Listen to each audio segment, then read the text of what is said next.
United States of America and to the republic for which it stands, one nation, under God, indivisible, with liberty and justice for all. Join us in prayer. Heavenly Father, as we come here today, we just ask you for a great day with us. We ask you for guidance and wisdom. We ask you for safety and looking over those who have had flooding issues. We just ask you to bless our country. In your name we pray. Amen. Amen.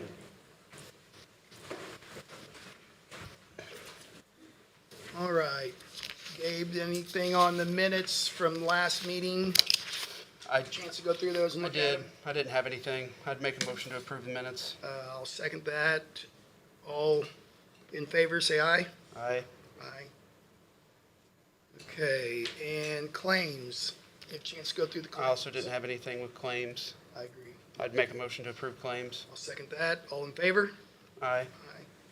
Aye. Payroll. We have payroll at a total of $234.90. Went through that. Nothing looks different. I didn't have anything with with payroll. I'd make a motion to approve payroll. I'll second that. All in favor of payroll? Aye. All right. First up on the agenda is Tim Ortman. Tim. Good morning. So, of course, weather issues kind of top the priority right now as far as the issues are going. Just a little report, we had about 24 tree issues during the wind event, storm event that blew through. After that is a flooding event. So we did have to work Friday to kind of open up a couple of roads we had closed yet, take care of washouts and stuff. So we'll be working with Mike at EMA. I mean, there's going to be an emergency declaration, we're sure. Right. So we'll get all that information over to Mike so he can get that submitted, the cost and everything. We'll have that done this week. We didn't lose any structures, no bridges or We anything. lost no structures, no bridges, no. Good. I will tell you, of course, our bridge maintenance program is pretty robust the last couple of years. We did a lot of riprap, a lot of scour, et cetera, et cetera. In these two events, NDOT, the feds required all the states, all the counties that had any scour critical bridges to go out and do re-inspections of all of them. We had 14 before we did the riprap project. We had none. So luckily we was able to bypass that and not have that done at your time. So that project did pay off as far as that went. Good. So the battery storage up there, the intersection of State Road 3 has been completed and widened up there now. I meet with them today on the bridge jumpers for the battery deliveries and stuff. 911 has been notified of it. The schools have been notified of the procedures, processes, et cetera, of that. So, Do you have so you're meeting with them, you don't have a timeline yet of like when that's gonna? I'd say they'll probably go down today or this week, I'm assuming. Okay. They'll be placed down. Okay. The first ones have been shipped in, so we're just working over the final details, the asphalt transitions into them, et cetera, et cetera. Yeah. So yes, I'd say this week they'll go down, yes. And as far as those containers coming in, how long does it typically, are you looking at a couple weeks or? We're gonna be looking at a month total. A month? Between them and In the and large out? transformers. Okay, Yes. all right. So, and then, of course, for your guys' information, traffic management, they'll be coming in on 3. Right. Cost 400. The empty trucks will be going out 250. 50. Yep, that'll be round robin that way. I think they're looking at somewhere about 10 to 12 a day, Okay. delivery wise, what they are. And any more update on the, we had a complaint about the dump trucks and so forth. So Is the that- subcontractors, they got people leading them in, escorting each truck in. Okay. All these will be escorted in. Okay. So everything's being, throttled down. and Managed. sure- Well, okay. Sure they're doing what they're supposed to be doing. All right, thank you.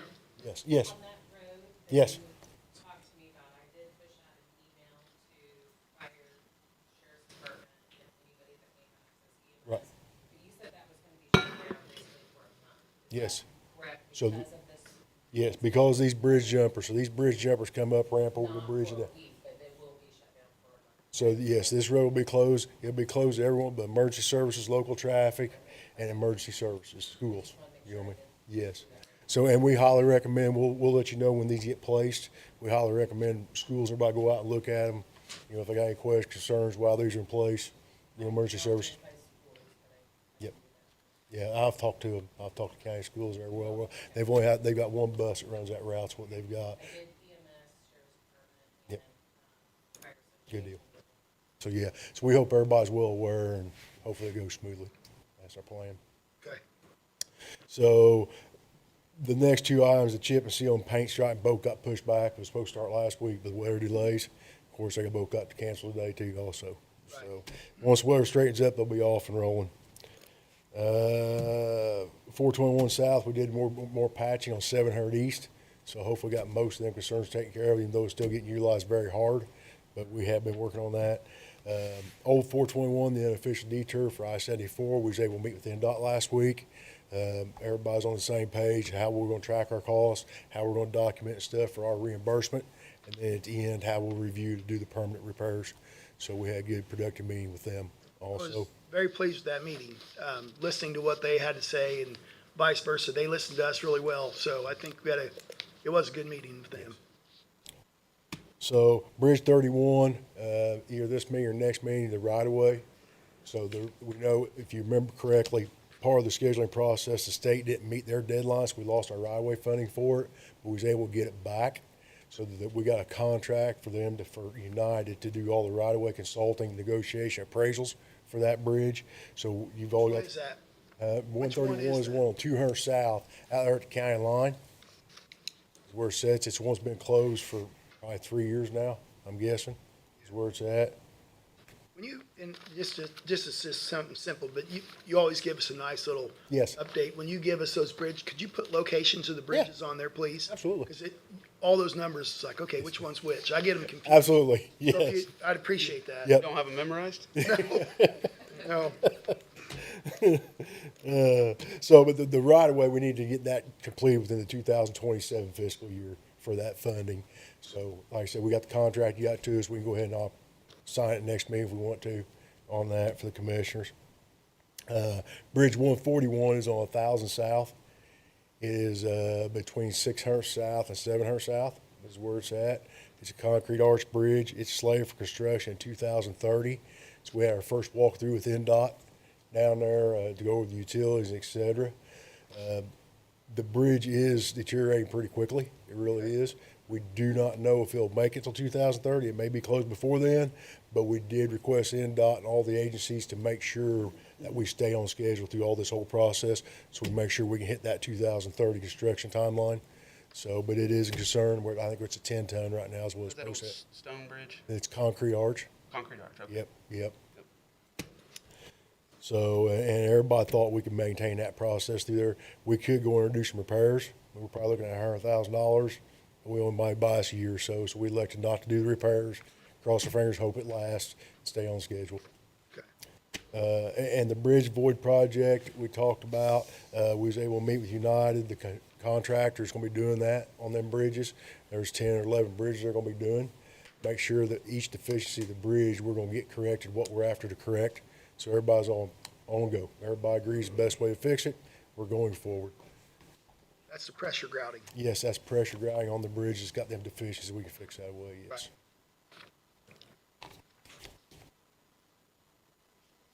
And then the only other thing I attached was a map for the chip and seal project. It'll be happening anytime, which I think it got pushed out on social media also. So the document that's there is for the right of way? That's the right of way is what it is for United to do, yes. That's what that contract is.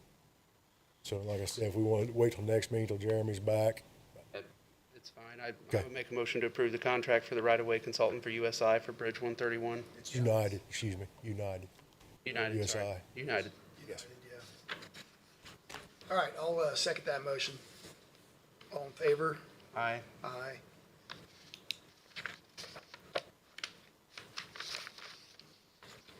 Thank you, gentlemen. Thank you, Tim.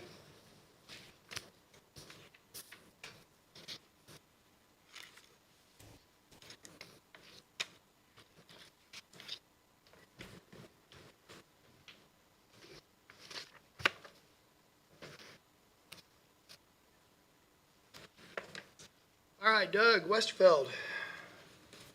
Good morning. I wanted to give an update on the comprehensive plan. Last Wednesday, we were supposed to have the public presentation Right. at the Decatur County Annex, and as the day went on, we decided that in order for everyone to be able to attend the meeting, it was best to cancel it and reschedule because of the flooding and the weather. So it is rescheduled for tomorrow. From 5:30 to 6:30 at the annex. We look forward to good attendance to that so that the public can listen to the presentation and then on a side give us feedback on what their thoughts are. So that will be tomorrow at the annex, 5:30 to 6:30. Also tomorrow, I'm going to be having a meeting, Rush Decatur County Blight Coordination meeting. This has to do with the READY funds. So we're in the process of preparing how those funds are going to be allocated. We're putting projects together within the incorporated towns on what they're looking to do with those funds if they were to receive those funds. So I have that meeting tomorrow, and we're moving forward on that project. So that's all that I have. Thinking about blight funds, we still had a surplus of the ARPA Yes. money. Is there still, have you So thought of using that, or it has to be spent by? it has to be spent by the end of this year. December 31st, yeah. By the end of this year. We have several projects properties that we've targeted. We've gone to court. We've had 8 court cases so far. So we've got 8 court orders that are in a pipeline for cleanup. Okay. So we're working between ourselves and the sheriff's department and the highway department to get those cleaned up. So those are 8. We have another probably 5 on top of that. So between those 8 to 13 cases, You think and that those cleanup. timeline will allow us to? Yeah, because right now with the 8 that we have, all we've got to do is get them scheduled. We had some Okay. that were supposed to happen last week, but because of the flooding, we couldn't get those coordinated, and Watch the highway department was busy, and the sheriff's department was busy with other things. So we've got some this week and moving forward. So Okay. yeah. Now, I'm not going to say that we're going to be able to use all of those funds. Okay. We got behind the 8 ball a little bit on getting this started from how we set it up and the ordinance part of it. That took longer than anticipated. But we're going to try to get as much as we can, get as many projects underneath that umbrella to get them in by the end of the year. Very good. All right. Okay, Thank thanks. you. Sean, Health Department. Good morning. Good morning. Just a couple of things I would say real quick, but I actually have a lot to talk about here, but I'm going to make it as brief as possible. What I wanted to talk about to start with is some of the accomplishments we've had at the Health Department, some of our capacity building within 2025 and so far in 2026. I'm really proud of my people, so I want to highlight some of the things they've done here. And one of the things that I really want to stress with this is we have certain duties we are, by statute, we have to do. That's all we have to do. Everything else is extra. Everything else we do is for the people of this county to improve their public health. So, we could just sit back and rest on our laurels, I guess, but we're continually trying to improve. So, just talking about a few things. Our vital records, we have now have the capacity to do birth and death certificates for anyone born anywhere in Indiana. It used to be just in Decatur County, so that's a big improvement. So it's easier for residents when people have moved into Decatur County, not necessarily from their birth county, they can come to us and get their birth certificate now. Now we also have just started. It's called My Visit. My Visit is a billing and it's a billing service, basically, but it's also a medical records service. We've never really had the capacity to do that. We've done some billing through a vaccine company that actually, they owned the vaccine and paid us for each administration.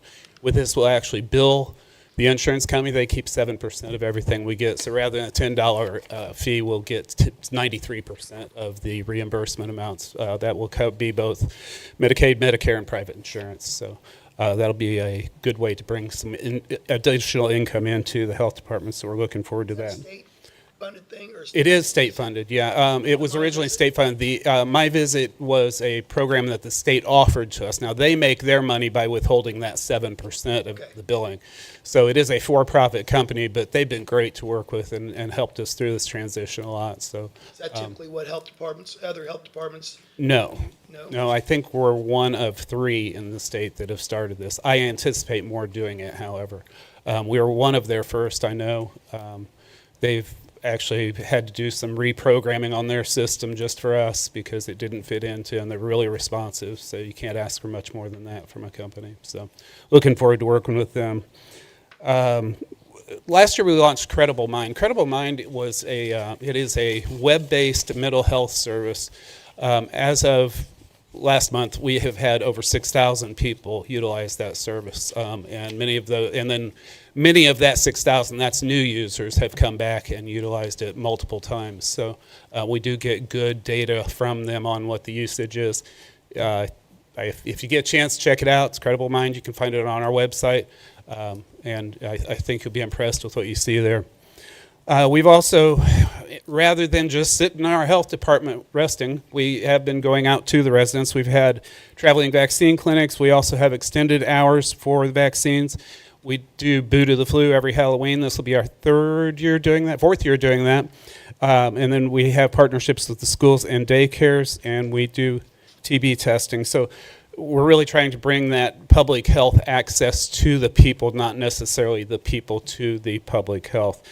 We also do the back to school bash we did that last month. We had about 900 people come through there. It was a huge event. Gave away over 500 backpacks. Truly appreciate the partnership with Greensburg Daily News on that. It was a good event. Moving along with our staff a little bit here. So Leslie, last year, she became an RN. She was an LPN. In our environmental health section, Allie and Alicia are certified pool and spa operators, sorry. Can't talk. Alicia has her lead certification. Now what that does is that allows her to go to homes. When we have a child with a high lead level, it's the health department's responsibility to do the investigation in that. And that investigation is both an interview from the nurse, and we have to have a lead inspector. Lead inspectors are very expensive. So Alicia was able to go and get her actual inspector and assessor license. And it is truly a license, has to be done. We did have to invest in a $15,000 piece of equipment that measures the lead levels, but at this point we're able to go do that just on our own without having to pay somebody to do that. Allie has what's called Infiltrator. It's a special septic system that is allowed in the state of Indiana. She has her certification in that. And Alicia, with the work on the community garden, has become a master gardener. And these are things they've just done on their own time to be better people, better at their jobs. They also had the opportunity to go for Indiana Environmental Health Association meeting over at Holiday World. It wasn't all that, it wasn't fun and riding rides and everything, but they did do pool inspections there, which is a great place to go do pool inspections because you have a lot of different types of water features there. So they're able to gain some experience in that. And then we also started, you guys approved our new food code, but it is in line with the state food code. And then also they went to Kansas City last week, and we are in the process of working towards our accreditation for a foods program through the FDA, and that was all paid for through a grant that they received for that. So Tony, Amanda Rich, and Amanda Bates are all certified car seat installers, so that means that we can now do car safety clinics, car seat safety clinics. Most of us, I think that we have 2 left, have gone through the CIT training. I think one of the things that I really want to emphasize there is that our people invest in their time to make the health department a better place that has more expertise within the department. Along with that, just a few more events. We had the community baby shower. And this is for the maternal child health, one of our key places we're trying to hit. We started the fetal and infant mortality review. We've never done that in this county. Well, it was done, but it fell off. We haven't done it for a long time. In addition, we did just begin through the partnership with the prosecutor's office, and all of the people who are on our suicide overdose fatality review team have now started the child infant mortality review team. Now that's different than the fetal infant mortality team. This is for any childhood death due to accident or not natural causes. Any child that dies not from natural causes. A review team sits. They go over it. We talk about what can be done on all three of these. What can be done to prevent these in the future? That's what this is for. It's a very diverse group consisting of law enforcement, medical, emergency response. So it's a great team, and they do a lot of great work. Some of the people in it are in this room. We did the community garden. I already talked about that. Girls have done several presentations that they call a tick talk. We did the candy buyback Halloween this year. Be our second year for doing that. We actually partner with Knowles Family Dentist, and they give us cash to buy back candy from trick-or-treaters, and then we take that candy and it gets shipped to overseas troops. So, and we did the Battle of the Badges this year in partnership with the Sheriff's Department as a blood drive, and that was very successful. On our preparedness side of things, we did a full-scale anthrax pod exercise. It was very, very good, got a lot of good input. We moved people through very quickly. Appreciate the Highway Department's partnership on that. They provided our patients on that. And then we had a lot of good partnerships with all of the people we would need if there were ever a large point of dispensation of medicines in the county. So it's good to have that. We did the warming shelter, second year in a row. It was, worked out very well. We helped to do the Skybird fire evacuation. We actually set up the shelter with Mike, got things rolling there, and we did that. Actually, that was before Mike. That was last year. But we did pretty much the same thing with Aspen Place. We didn't go quite as how we expected there at Aspen. It was fine. We've also done CPR and ATV training. So moving right along here. This is one of the ATV training. Yeah. So we partnered with the DNR, Indiana DNR, to have one of their officers come down and do their ATV safety course. As an incentive for that, we had some grant money that we used to purchase helmets and goggles and gloves that we were able to give to both adults and children. Okay. We had 40-ish people. We ran out of everything. We had to limit the size. It was that good. We're doing it again this year, so we're looking forward to doing that with them. We haven't got a date scheduled, but we'll be doing that again. So again, that's a lot of people who Giving away helmets. We are giving away helmets. Yep, helmets, pads, or gloves, and goggles. Yeah. How do you fund that? It's through a grant. It's called TRACK. Okay. It's trauma. Basically, it's a trauma grant that we receive from the state. We have to apply for it every year, but yeah. So we'll be doing that again this year. In addition to that, with that same funding, we were able to purchase over 100 Stop the Bleed kits that we will be able to distribute. We also have, partnering with the Parks Department, we bought life jackets. They're approved life jackets for the pool. And then partnering again with the Parks Department, we will be doing a skating safety course again, where the participants will receive the gloves and the pads and not gloves, pads and helmets. So once they go through that course with Chris's people there, then they'll qualify for that. So yeah, he's behind me. He's a skateboarder, Chris. Yeah, he's going to get out there and do some tricks. Do the half pipe. One of the biggest things I think we're doing, one of the things that's being really strongly stressed right now in public health is community health workers. Now, these are people who have the capacity to go out into the community and meet people where they are and help them navigate health systems. That's our primary focus on that. We can also, do blood pressures, anything we're trained to do in that regard, but mostly just help people get the help they need and also meet them where they are or when they come in, either way. So this has been a big push from the United Department of Health. It's part of this rural health initiative that they are pushing, that becomes a huge focus. We were kind of ahead of the ball, and every single person in our health department went through the training and is now a community health worker. I'm really proud of that. I can say with assurance that we are the only health department in the state that can boast that every member of and I mean everybody. When somebody comes to the window, they're talking to a community health worker. So our environmental people, our clinical people, everybody. So that will help us identify some of the needs of the people out there and get them to those resources. We also now have 4 certified peer recovery coaches. We have 5 people who have completed a craft training, which is also in the recovery world. We did we actually have more of the nalox boxes out now. We have 9 out now in the county that are places where people can get naloxone.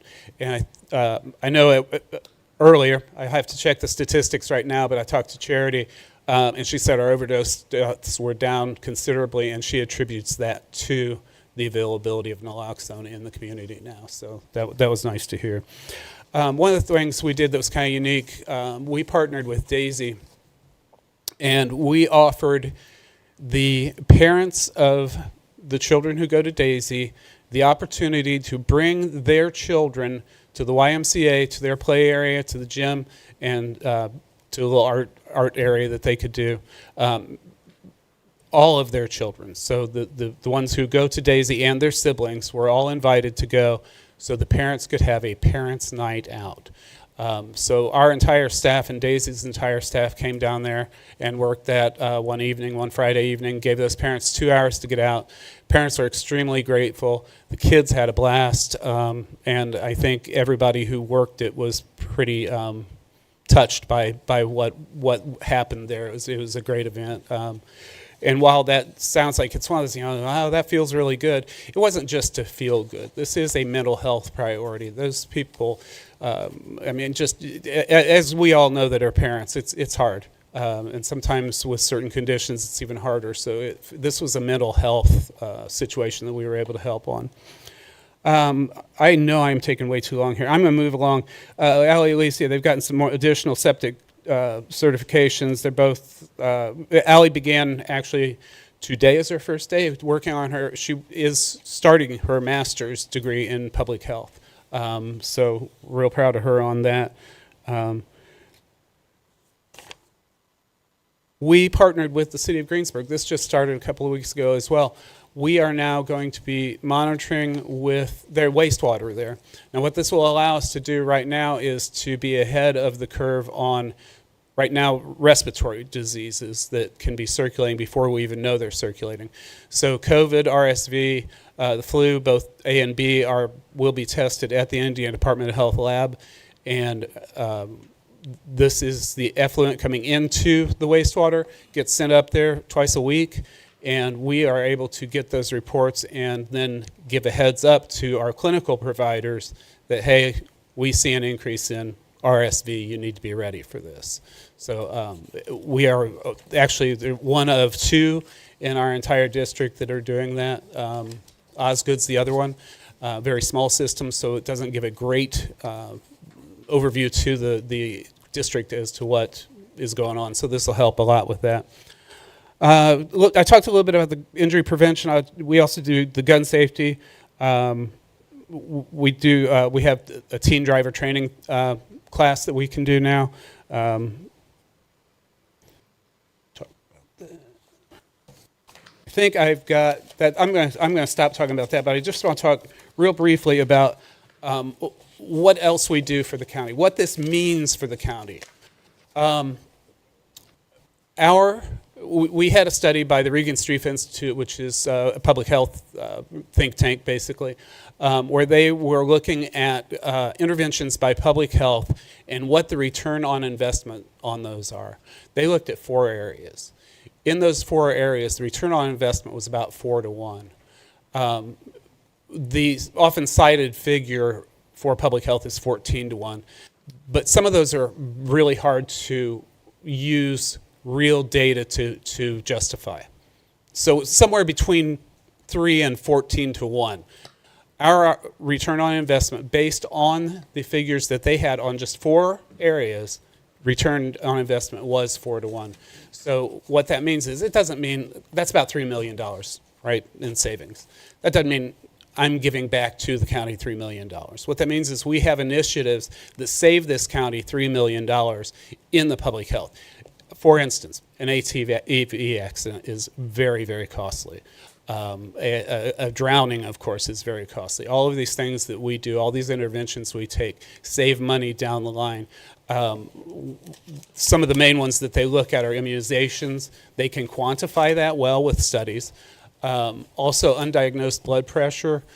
We've had multiple people who have come in for blood pressure screening and find out they have high blood pressure.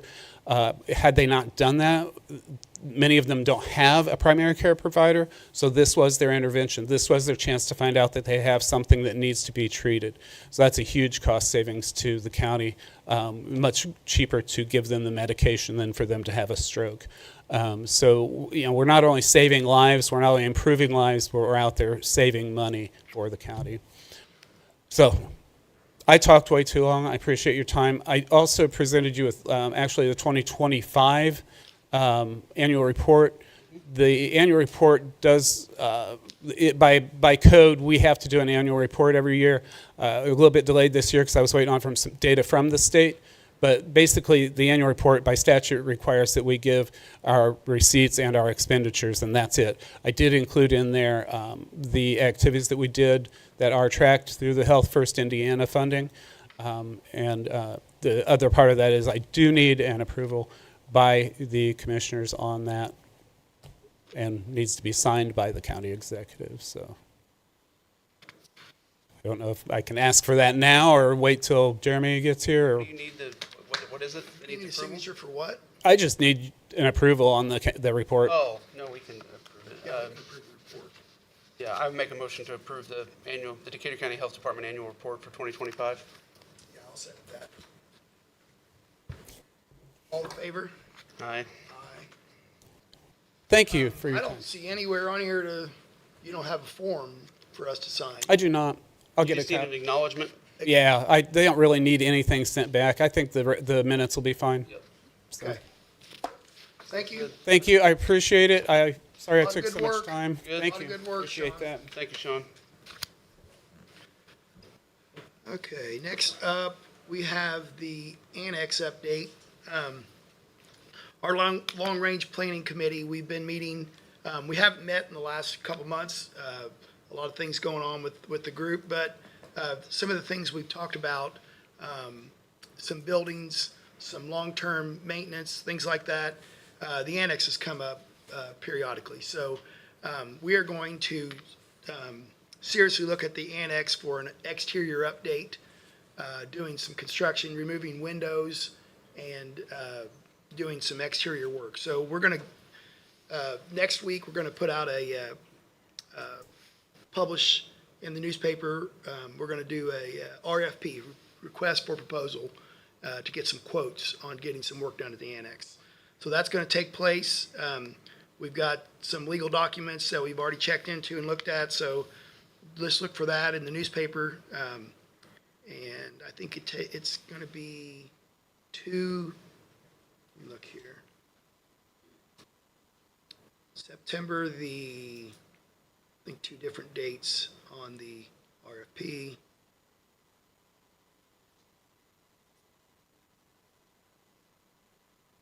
Their proposals have to be in by September the 11th, and we're going to have 2 publishings on 8/26 and 9/2 in the newspaper for the request for proposals. So that'll be coming up soon. Just an update on that. Next, we have Dennis Fogel, community building update. Dennis, we've got your info here that you've given us. You want to give us some updates? Sure, thank you. As of February 12th and 13th, that was the first event for the new community building out there. Since then, we have had several events that I listed here for you. There's been the DCMH employee event, the Decatur County Community Foundation annual meeting was out there. There's been a couple blood drives, the swine and goat clinics that Lowe's put on, the 4-H Next Chapter events. There's been 4-H council meetings, the 4-H training camp, and then also some regional 4-H QLCs. There's been 2 weddings, the fair, of course. Power of the Pass is going on right now. Sheriff's Department, statewide training. There's also was a 2-day gun show. Decatur County, they used it out there, and then they did their tea. Fair board meetings, the Wine and Rose event, and then they also utilized it a little bit for the solid waste tree giveaway. Looking at the next thing that you'll see there, the event's scheduled for 26 and 27. People might want to be aware of, and I kind of combine things. Of course, the fair, and the Power of the Past. There's also a celebration a local church has that will be doing some fireworks and things like that. There's 3 annual meetings scheduled. The Meals on Wheels, Dancing with the Stars. Excuse me. Also, the Decatur County Community Foundation High School Awards will be out there. The DCMH Foundation Gala again. Right now, there's 5 weddings. There's also 2 large family events that'll be going on there. And pending, not in writing and deposits yet, but there's 4 gun shows. The gun show was quite successful out there, and they're wanting to do 4 next year. And then we also have a wedding. We're also getting calls for 2028.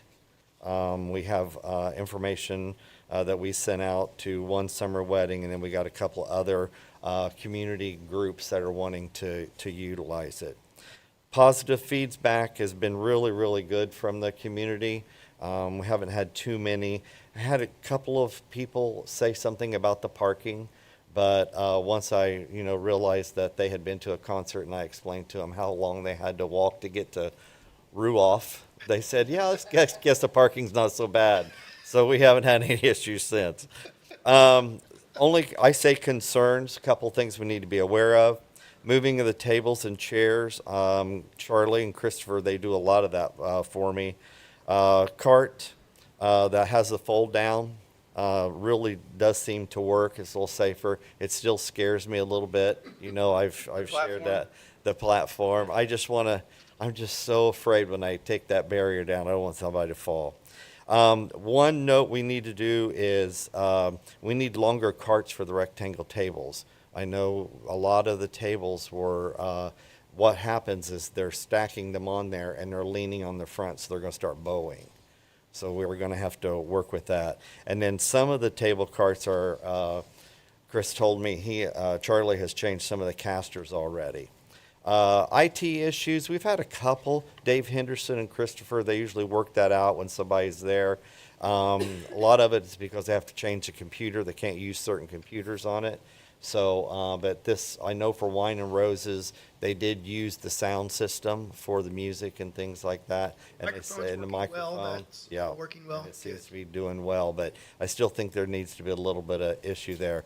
One of the big concerns that I have, I know Charlie has been working with it as far as, and Christopher as well with the company, the overhead fan, the one to the east is making lots of noise, and but there's a new one coming. They think they figured out what that is. It also shuts off. I talked to Christopher last night, and he says they actually went and bought a little clock to put in there, like when their power surge goes off, and your clock will, they don't know if that's for sure what it is, so now the clock will tell them whether it'll work or not. So we'll janitorial support, I think it's going really, really good. The only thing is, I think the group that's out there now, they don't really clean kitchen and, some things like that. So we'll have to eventually look at that because that kitchen's starting to get used a lot. The floor cleaning, Bruns has been working with that a lot for us. Just some general inside wall cleaning and painting. There's a couple places where the forklift, I think, has kind of hit the wall, taking stuff up and down. And then also outside the building, we're probably going to have to do some cleaning there. Parking's good. The food preparation, we had lots of roasters plugged in to a wedding here a couple weeks ago and started blowing circuits and stuff. So there's too many outlets on one circuit. So we're going to have to look at that if they're going to be doing large events out there. We need a podium. Also, the drain from the cooling units are causing lots of mud, especially the north unit. In fact, somebody's pulled something down in there, and it's, Yeah, so during they'll the have to fair. mark that off. During the fair, somebody drove through there. I think it's been done since then too, yeah. Put a drain in. Yeah, so something's gonna have to happen there. We need AED. I know there was, sometimes things like, we need an AED for the front part of the building and also the back part of the building, because if you put it up front where the extension office is and there's an event going on, nobody can get to it. So I think we got first aid and things like that out there. I think we ought to add an AED. And then state fire marshal inspection, there was a few general items. Charlie's getting those accomplished. And then I just wanted to say special thanks to the extension office, because they get interrupted a lot with telephone calls and, and things like that. And me, Charlie and Dave Henderson, and then Chris and Christy. I talk to Christy periodically on those. And then I just threw a couple of pictures there so you can kind of see what all's going on. Other than that, the building's serving great purpose. Outstanding. Thank you for that It's update. been a great year so far. Thank you, Dennis. All right. Gabe, Decatur County Community Pool Update. Yeah, it probably goes without saying, but due to delays and it making the most financial sense for delay the pool grand opening until next year. Try to roll that out Memorial Day or ish around that time frame as to when it opens. But there'll be more to come on that. But just still, all the material's not in. It's not available. The pumps are running. The pool's turning water. But we're not filtering it because the sand filters are not in. And so due to those delays of a few material items, it's not feasible to open it this year. So we'll again delay that until next year and do one grand opening at once and have all the amenities available at that time. So Very good. If you get a chance to drive out there and check it out, it's looking good. They're pouring a lot of concrete. The slides are up. Some of the slides are up. 4 flume slides going up. Family slide gets started on August 24th that week. The splash pad material will be here in September. The rest of the sand filters and stuff are supposed to be here in September. So everything should be functional by the end of this year is the concept. But it's just, obviously, it's too cold to be open. So Right. next year they'll fire it up early, do all their testing next year before it opens. Looking good. Very good. Thank you for all your work on that. All right, that's all we have on the agenda today. Anything else, Gabe, you want to? I don't have anything. Okay, Matthew, anything over here? Oh, I was going to go around the room, but if you want to start. It's fine. This just didn't get put on the agenda. Sure. But I thought it should. Did you get the letters that Patricia We sent did. out? Okay. We did. Can you So, vote on that today? Well, I mean, Yeah, we don't have anybody. you don't. no, we don't have anybody to replace. Yeah, we need to notify that that's available. So that's why it's not. Yeah, because we need to do a little more work before. When does that need to be done? As soon as possible. By next meeting? I mean, it's kind of where it should have been done, but. Okay, Yeah. well, we just got the letter. I mean, Oh, I know. okay, all right. Not by you. I mean, just. And refresh our memory, just so that it's clear. For the- What position is it? This is for the Sand Creek Township Advisory Board. They had a member pass away, and now, so there's a vacancy there, we need to get it filled as soon as possible. So if anybody is out there is interested in the Sand Creek Advisory Board, please submit your interest to us so that we can use that for consideration to make an appointment. Very good. Thank you. Matthew, anything at the animal shelter? We're back in the building. We evacuated last week because of the weather, but we're back in now. Okay, water didn't get into the building, hopefully? Okay, nothing to the building, okay. Okay, all right, very good. Leanne? Okay, all is good. Mike? Monitoring the cost tracking for any of our damages sustained during the flood, working with Tim and other departments with that, just to make sure that we can get that submitted up to IDA state did declare an emergency for the flooding, so we're eligible for those funds. And I think we're also about to get a federal. Are we? Yeah, I believe. I don't know. My understanding, Trump was going to sign something for us as well. Not every single county. Okay. I still am not clear if we are going to be a part of that. Okay. But I know for the hardest hit counties in Indiana, yes, that's They're gonna. Okay. been given. Something to watch. Okay. Abby, anything from community corrections? No, we're checking on. All right. Chris? Just guys been going after storm damage. Did have some water in the armory. Basement. Oh, really? Yeah, shocker, right?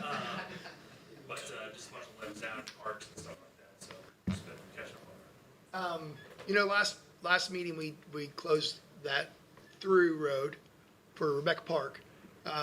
Have you got any more thoughts on doing bollards or a gate to be able to use that during a concert event or during a event where we have a lot of, and open that up for use and then close it periodically? I don't know there's a little bit of pushback, not much, but some, people don't care for that. I think it's important to be able to use it when we need it. Yes. Like, Yeah, we've seen a difference personally with it being closed. With it does seem a lot safer through there.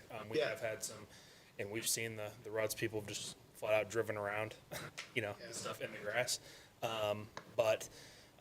Yeah, we were looking at more of an electronic gated system, and we've gotten some quotes for that.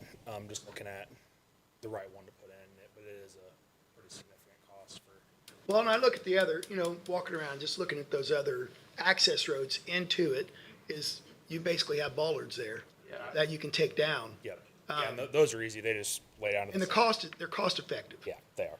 is what I'm thinking, more than an electronic gate. I know it takes time for somebody to go out there and put the bollards down, but I don't know what the difference in, when we're looking at an electronic gate to open and close that, yeah. Why? I mean, just out of curiosity, why would we pretty want to? salty.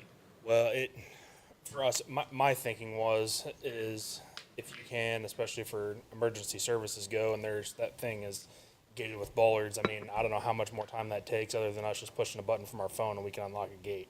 Yeah, but you're not available. Yeah. I mean, what if somebody's not? If it's at 2:00 in the morning, it's not going to make a difference. I mean, The trails, they all have padlocks on them, and I believe fire and EMS, or they have those, like a universal key or whatever, the key to unlock those bollards. The bollards you have padlocks on them, right? If they had a key to that, they could unlock that, pull it out, go. Emergency services, if that's your concern. Yeah, I mean that's fine. And those are thoughts I had with a way to make it cost effective and still be able to utilize it in emergency and or large events, and we can take them down and still use the road, then close it back up when needed. I mean, realistically, it's 10 times a year they'll come out. I mean, 5 times a year. Yeah. So that's my concern too, is spending a bunch of money for something that may or may not. I mean, Yeah, I would not be in favor of spending that money for electronic gates. I mean, obviously it's your guys' decision what you do, but I like the idea of a removable, cost-effective bollard or something. Just thoughts. Yep. Okay. Very good. Thank you. Thank you. Doug, anything else? Sheriff Myros? Nothing for me, thank you. All right. Dennis, Dawn? We do have 2 ribbon cuttings coming up. We've got one on Monday, August the 31st at Decatur County Parks for the metal basketball tree presented by Greensburg Rotary. So anyone is welcome to join us for that. That's at noon. And then on Friday, September the 4th, which is that same week, at 10:30 a.m., we'll be doing a ribbon cutting for the Beach Bar and Grill is under new ownership with McCullis. So feel free to join us for that. We're coming off of a very successful 34-team golf outing. So that was a great event that had a little bit of rain from about 5:30 to 6:45 a.m. And after that, we had a great day. So we were lucky to have escaped everything that we're seeing now, thankfully. And then just marking your calendars, tomorrow we've got Leaders and Loggers from 4 to 6. I know we've got the comp plan at 5:30, but you can join us at 4 at the tab for Tree City Getaway. So that is Steve Freeman and Lloyd Feldbauer presenting on Tree City Getaway. Join us from 4 to 5:30, then head over to the